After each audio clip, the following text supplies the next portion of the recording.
Всем привет! Вы на канале Планета Земля. И сегодня мы поговорим о каштанах. Многие знакомы с каштаном. Кто родился или жил на юге, видел эти высокие стройные деревья с огромными листьями, весной красиво цветущими, а осенью приносящие плоды в виде колючих ежиков, которые по мере созревания падали, пугая как людей, так и кошек. Многие, кто пробовал на вкус эти плоды, а почему не попробовать, убеждался, что они невкусные. Почему же тогда их едят в других странах? Может, их нужно пожарить? Говорят, их нужно есть жареными. И особо увлеченные жарили, но получали еще более несъедобный продукт. Дерево-загадка. А где загадка, там и мы. Давайте разбираться. Тот продукт, который интересует нас с гастрономической точки зрения, каштан посевной или каштан европейский. В русском языке он имеет еще целый ряд названий. Настоящий, съедобный, благородный. И по мне так съедобный самый лучший вариант. Просто и понятно. Относится к семейству буковые. А это значит, что среди его родни бук и дуб. И получается, что желуди и каштаны двоюродные братья. Европейские каштаны, растущие в лесу в компании себе подобных, представляют собой высоченные деревья, которые могут вымахивать до 35 метров, а их стволы в обхвате разрастаются до метра. Листья этих деревьев длинные и остроконечные. По бокам они зазубренные, сверху гладкие, а снизу волосистые. В длину могут вырастать до 30 сантиметров, а в ширину до 10. Появляются на ветвях в мае, а желтеют и опадают в начале осени. Плод – двухстворчатая коробочка с большим количеством тонких шипов, открывающаяся по створкам с 3 семенами. Каждая из них заканчивается на макушке характерной метелкой. В съедобных каштанах очень много белка и углеводов, мало клетчатки.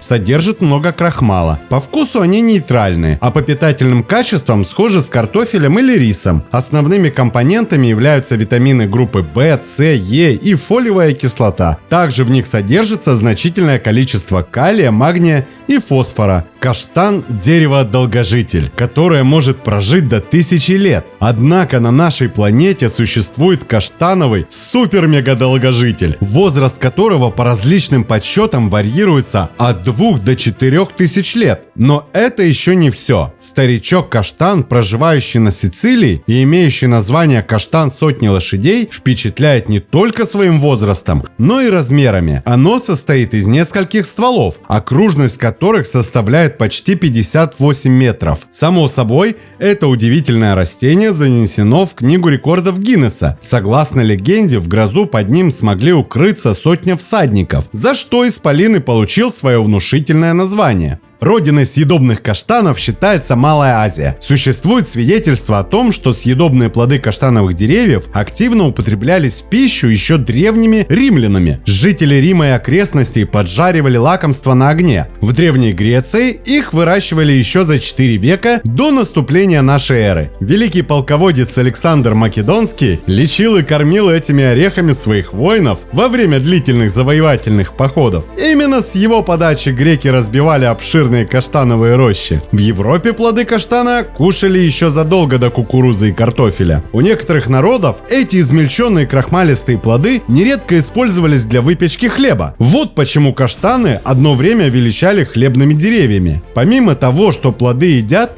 так еще используют и древесину. Древесина съедобного каштана имеет высокое качество, но не съедобна. Древесина легко обрабатывается с помощью резцов, неплохо точится. Она достаточно мягкая и имеет равномерную плотность. Легкое тонирование и покрытие лаком позволяет разнообразить внешний вид конечного изделия. Хорошо клеится, держит в себе различные крепежные изделия с умеренной силой. Структура древесины напоминает дуб, но отсутствует блеск, как у дуба, при радиальном разрезе. Древесина каштана, несмотря на некоторое сходство с дубом, значительно уступает ему в твердости. Применяется в изготовлении мебели, в отделке интерьера и экстерьера дома. Сегодня съедобные каштаны растут преимущественно в европейских субтропиках. Они предпочитают теплый и влажный воздух. Италия, пожалуй, единственная страна в мире, в которой сохранились целые дикорастущие каштановые леса. С наступлением осени местное население берет корзинки и целыми семьями отправляется на охоту за вкусными орехами. Этот вид растения можно встретить в горах Кавказа, в Азербайджане, в Армении, в Крыму. Любят это растение и пчелы пчелы собирают с его цветков пыльцу и нектар, и из них делают каштановый мед. Терпкий, ореховый, с легкой горчинкой. Он рассчитан на настоящих медовых гурманов. А еще такое лакомство обладает внушительным списком полезных свойств. Тогда как конский каштан, тот самый с несъедобными плодами, является членом семейства сапиндовые, и растения с биологической точки зрения не очень-то близки. Конский каштан повсеместно разводится в парках. Конским же он был назван с целью отличить его несъедобные плоды от очень похожих на них внешне плодов настоящего съедобного каштана. Не ешь, а то же ребеночком станешь. Хотя как их можно есть? Они же противные на вкус. Да и лошадь их тоже есть не будет. Другой вариант гласит, что зрелые плоды этого каштана по цвету и блеску якобы напоминают гнедую лошадь. Почему именно лошадь, непонятно. Но то, что каштаны так связаны с лошадьми, для меня лично остается загадкой, ответы на которую вы можете написать в комментариях. Плод — трехстворчатая шиповатая коробочка, открывающаяся по створкам с одним крупным семенем, иногда с двумя, с тремя. Цветки, плоды и кора конского каштана представляют собой ценное сырье для фармацевтики. Препараты каштана применяются для лечения сосудистых заболеваний. Конский каштан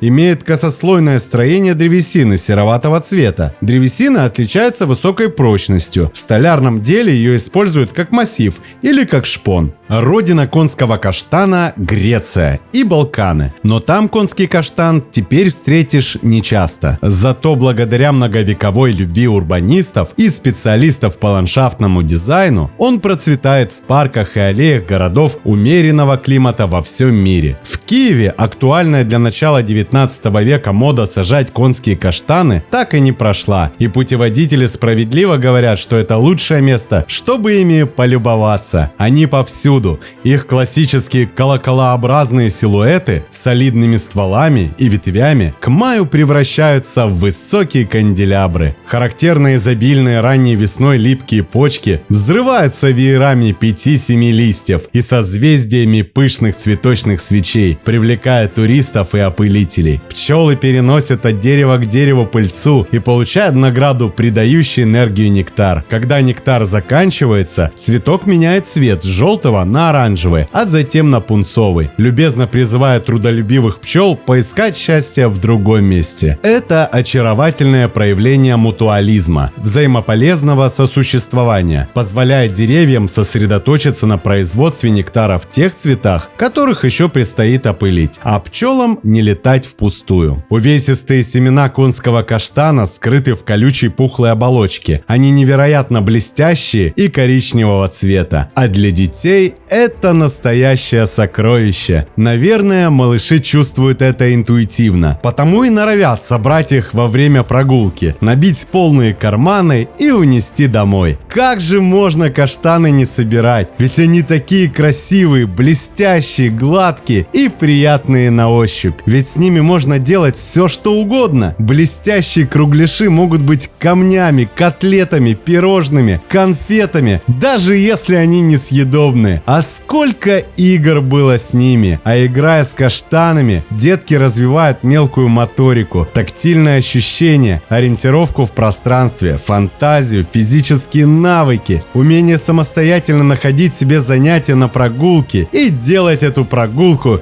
еще интереснее. Хотя конский каштан вызывает в памяти беззаботное детство, он же остается тревожным напоминанием о самых черных днях Европы. Во время Второй мировой войны Анна Франк, маленькая еврейская девочка, смотрела на каштан из окна в Амстердаме. Она пряталась от нацистов на чердаке и отметила в своем дневнике, что сейчас зима и ветви голые, но весной они, конечно же, расцветут. Это наполняло ее надеждой. К несчастью, ее предали, и она погибла. Но когда в 2010 году умерло и то самое дерево, ростки, выращенные из его семян, раздали как маяки оптимизма, живые символы стремления к обществу, где будет царить взаимопонимание и уважение к миру. И в наше время это одна из важнейших задач, чтобы дети всегда могли гулять под кронами каштанов-великанов, весной любуясь их красивым цветением, а осенью на перегонки собирать для своих самых важных целей бесценные плоды этого прекрасного дерева. Смотрим, слушаем, записываем, подписываемся. Не забываем ставить лайки и делиться этим видео с друзьями. Это очень помогает продвижению. С вами был канал Планета Земля.